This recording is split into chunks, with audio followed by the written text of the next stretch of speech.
Hello friends, ఈరోజు టాపిక్లో భాగంగా అటవీ సంపద న్యాచురల్ వెజిటేషన్ గురించి నేర్చుకుందాము. న్యాచురల్ వెజిటేషన్ అంటే సహజంగా ఎటువంటి మానవ ప్రమేయం లేకుండా వాటంతట అవే పెరిగే అడవులను వాటిని మనం న్యాచురల్ వెజిటేషన్ అంటాము.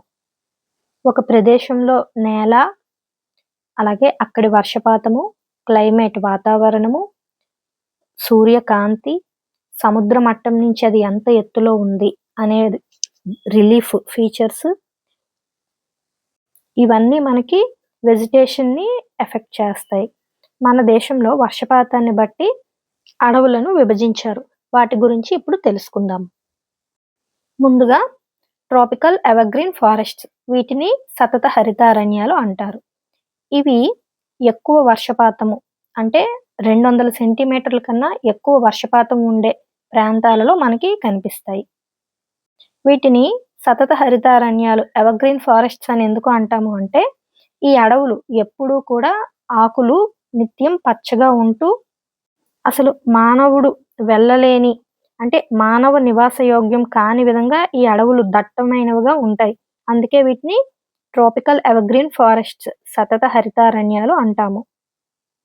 మన దేశంలో అధిక వర్షపాతం ఉన్న వెస్టర్న్ ఘాట్స్లోను అంటే కేరళ, కర్ణాటక రాష్ట్రాలు, అలాగే north east states Assam, Meghalaya, Tripura, Manipur, Nagaland, అలాగే అండమాన్ నికోబార్ ఐలాండ్స్, వెస్ట్ బెంగాల్, ఒరిస్సాలో మైదానాలు, ఈ ప్రాంతాలలో మనకి ట్రాపికల్ ఎవర్గ్రీన్ ఫారెస్ట్స్ అనేవి ఎక్కువగా కనిపిస్తాయి.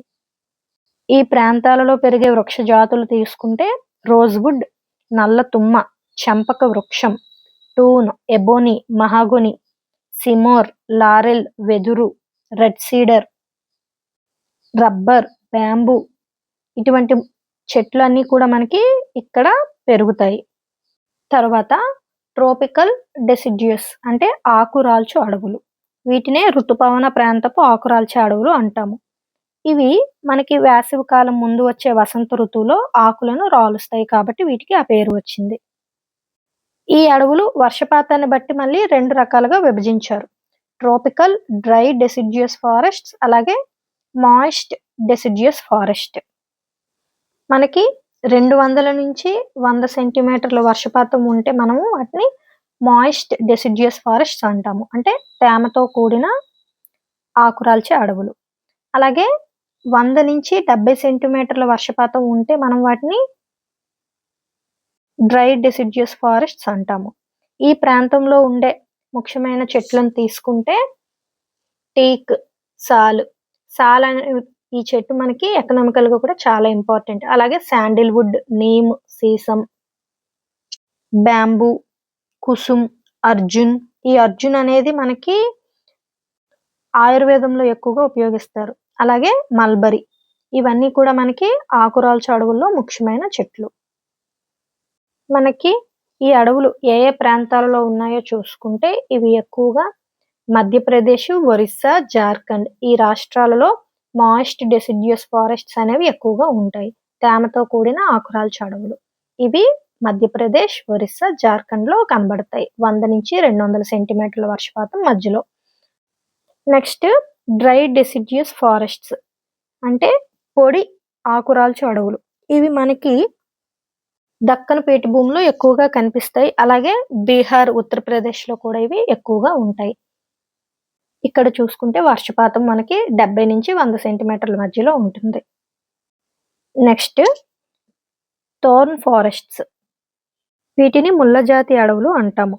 70 సెంటీమీటర్ల కన్నా తక్కువ వర్షపాతం ఉండే శుష్క ప్రాంతాలలో ఈ ముళ్ళ జాతి అడవులు మనకి పెరుగుతాయి.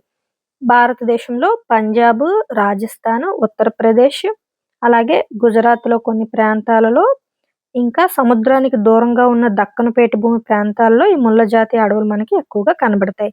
ఇక్కడ ఆకులు చూసుకుంటే మనకి బ్రహ్మజముడు, నాగజముడు, తుమ్మ, నల్ల తుమ్మ, అకేషియా, అలాగే ఖర్జూరపు చెట్లు ఈ ప్రాంతాల్లో పెరుగుతాయి.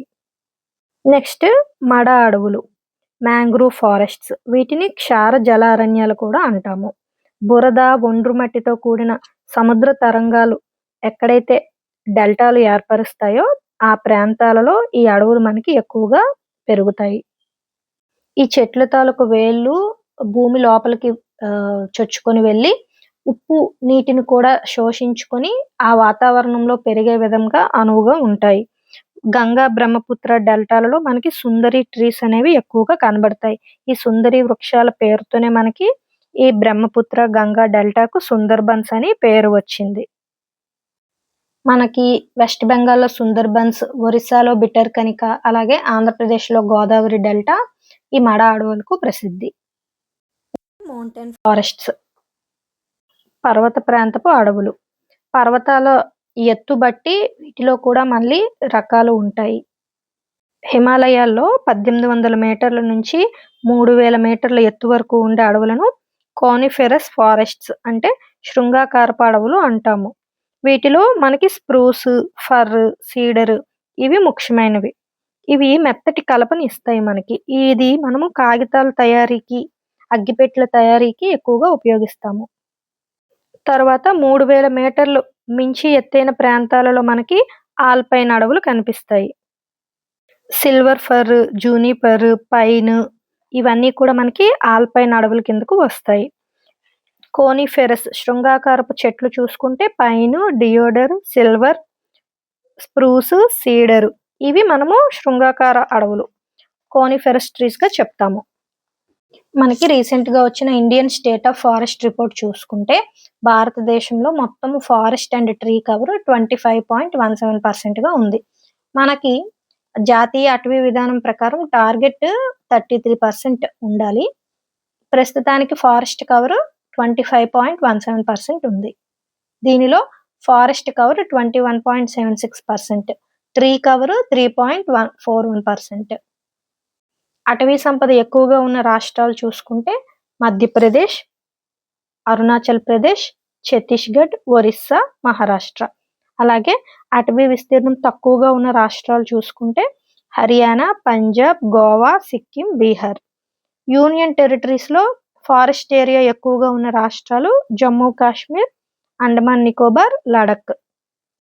విస్తీర్ణం పరంగా ఎక్కువ శాతం అంటే రాష్ట్ర విస్తీర్ణానికి ఎక్కువ శాతం అటవీ ప్రాంతం ఉన్న రాష్ట్రాలు చూసుకుంటే ఫస్ట్ మిజోరాం ఉంది. మిజోరాం భౌగోళిక వైశాల్యంలో 84% అటవీ ప్రాంతం ఉంది. అలాగే తర్వాత అరుణాచల్ ప్రదేశ్ 79% భౌగోళిక విస్తీర్ణంలో అటవీ ప్రాంతం ఉంది. నార్త్ ఈస్ట్ స్టేట్స్ అన్నీ కూడా ఎక్కువ అటవీ విస్తీర్ణం కలిగి ఉన్నాయి వాటి భౌగోళిక వైశాల్యంతో కంపేర్ చేసుకుంటే. ఇంపార్టెంట్ ఎన్విరాన్మెంటల్ యాక్ట్స్ చూసుకుంటే నేషనల్ ఫారెస్ట్ పాలసీ 1988. దీని ప్రకారము మనకి ఇండియాలో 33% ల్యాండ్ ఫారెస్ట్ కవర్తో ఉండాలి. ఇందులో 66% హిల్లీ రీజియన్స్లో ఉండాలి.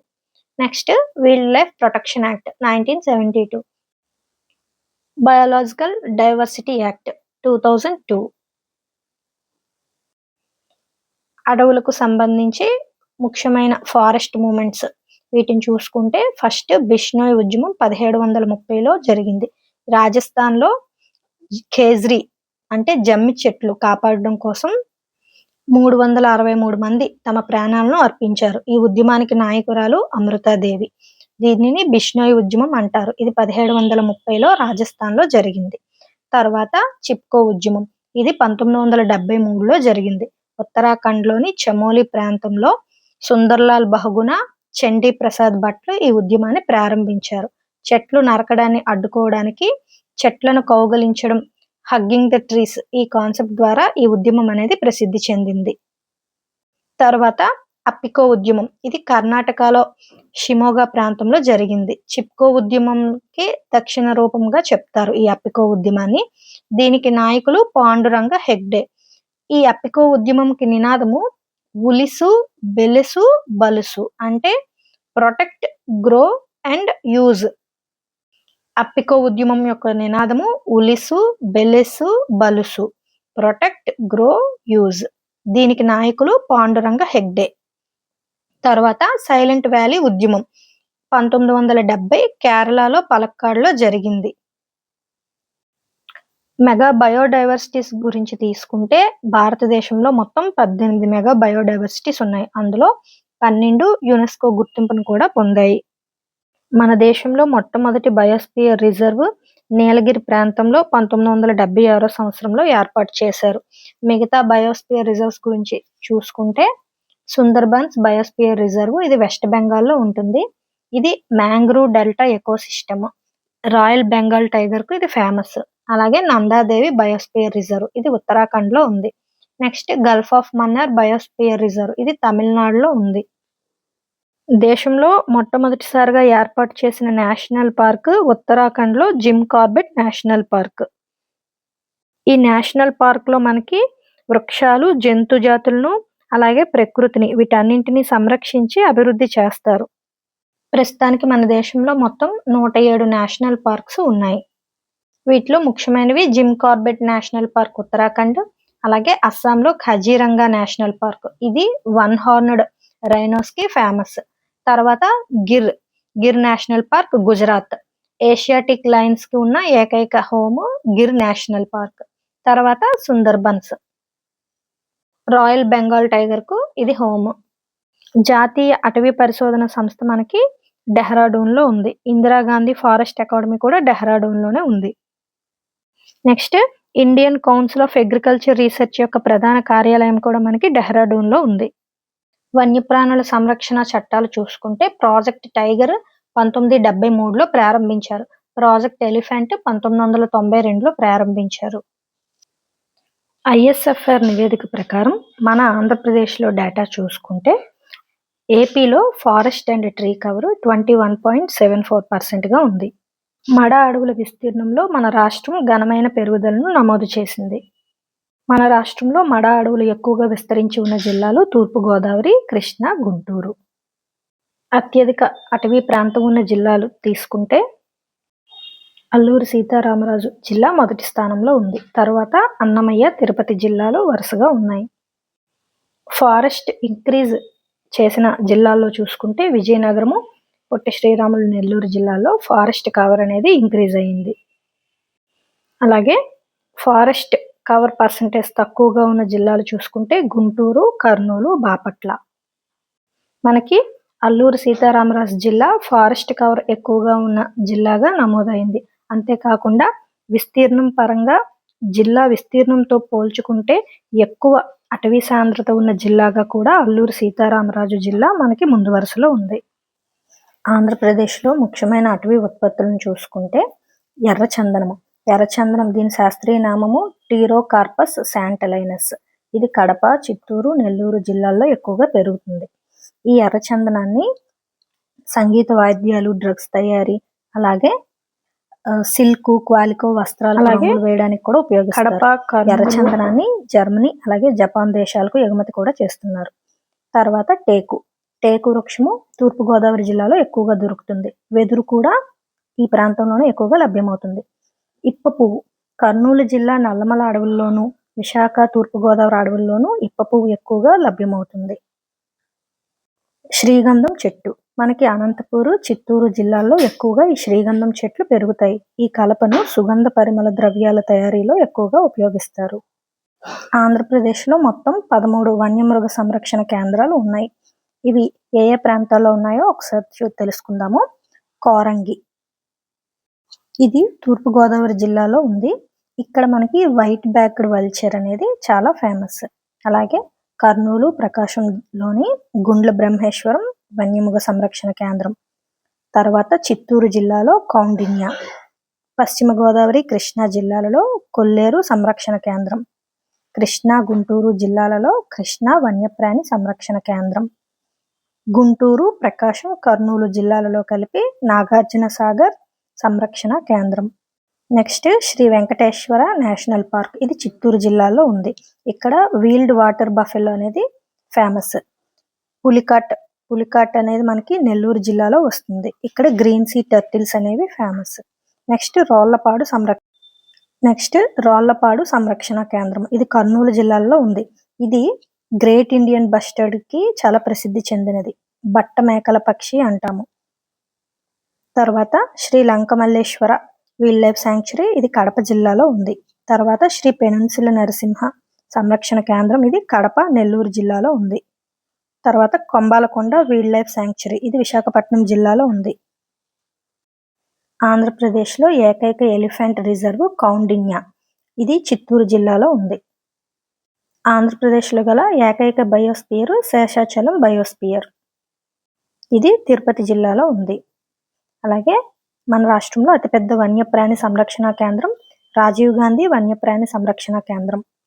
ఆంధ్రప్రదేశ్లో ఎక్కువగా విస్తరించి ఉన్న అడవులు ఆర్ద్ర ఆకురాల్చు అడవులు, అంటే ట్రాపికల్ మాయిస్ట్ డెసిడ్యూస్ ఫారెస్ట్.